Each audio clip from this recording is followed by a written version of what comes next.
cœur de la Liga, une bataille financière se joue entre les deux géants espagnols, le FC Barcelone et le Real Madrid.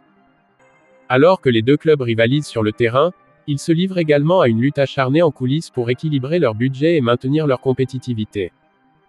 Aujourd'hui, nous plongeons dans les arcanes de la masse salariale, des recrutements et des enjeux financiers qui façonnent l'avenir de ces mastodontes du football.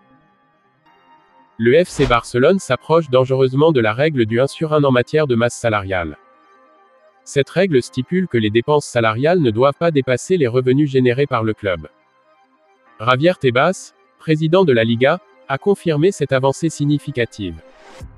Pourtant, le Real Madrid, grâce à sa gestion financière rigoureuse, peut recruter sans entrave. La question se pose, comment le Barça peut-il maintenir cet équilibre tout en renforçant son effectif? Depuis l'arrivée de Joan Laporta au pouvoir en 2021, l'administration du Barça s'est attelée à réduire la masse salariale. De 650 millions d'euros il y a 2 ans, elle est désormais fixée à 450 millions d'euros. Cela témoigne des efforts considérables déployés pour rétablir la stabilité financière du club. Mais les défis persistent, comment continuer à attirer des talents sans compromettre l'équilibre budgétaire? Le Barça peut encore espérer atteindre la règle du 1/1. Une nouvelle injection d'argent des sponsors pourrait être la clé. Si elle survient à temps, le club pourra enregistrer ses joueurs et recrues sans sacrifier ses stars actuelles. Mais si cette manne financière tarde à arriver, des décisions difficiles devront être prises avant la fermeture du mercato en septembre. En somme, le FC Barcelone se trouve à la croisée des chemins. La question qui brûle les lèvres des supporters est la suivante: le club parviendra-t-il à maintenir son équilibre financier tout en restant compétitif? L'avenir du Barça repose sur cette équation délicate, et la réponse pourrait bien déterminer sa trajectoire dans les saisons à venir. Qu'en pensez-vous, chers passionnés de football?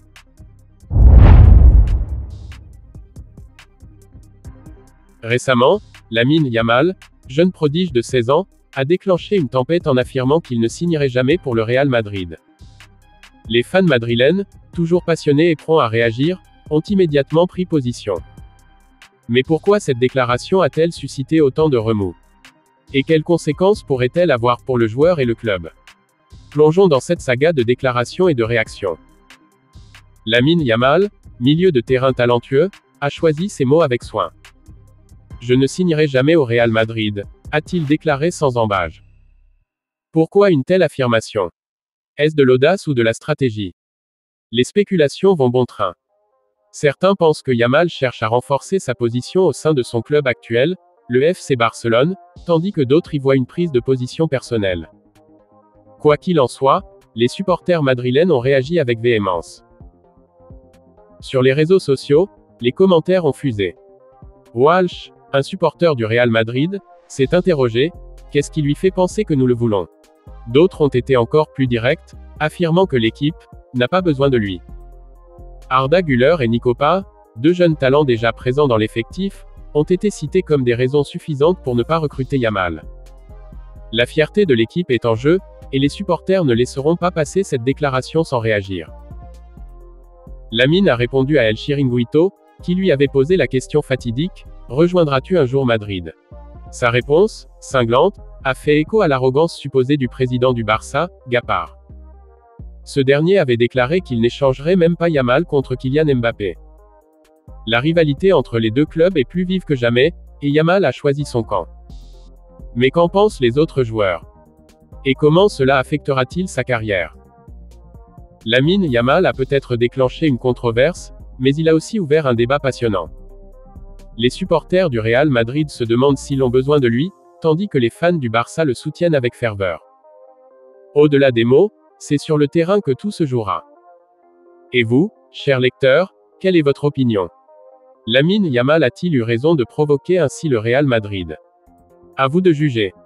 Une chose est sûre, cette saga ne fait que commencer, et elle promet encore bien des rebondissements. Au cœur de la saison estivale, les rumeurs de transfert s'agitent, et le FC Barcelone n'échappe pas à l'effervescence du marché des joueurs.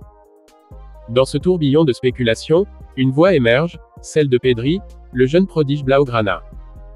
Mais quel conseil a-t-il à offrir à son club bien-aimé? Et pourquoi le nom de Nico Williams résonne-t-il avec tant d'intensité dans les couloirs du Camp Nou? Pedri, le milieu de terrain talentueux, s'est exprimé avec une sagesse au-delà de ses années. C'est toujours bien d'avoir des joueurs comme ça dans l'équipe, a-t-il déclaré, faisant allusion à Nico Williams. Mais qui est ce jeune ailier basque qui a captivé l'attention de Pedri? Et pourquoi le Barça devrait-il prêter une oreille attentive à cette recommandation? Nico Williams, l'attaquant explosif de l'Athletic Bilbao, a brillé lors de l'Euro avec l'équipe nationale espagnole.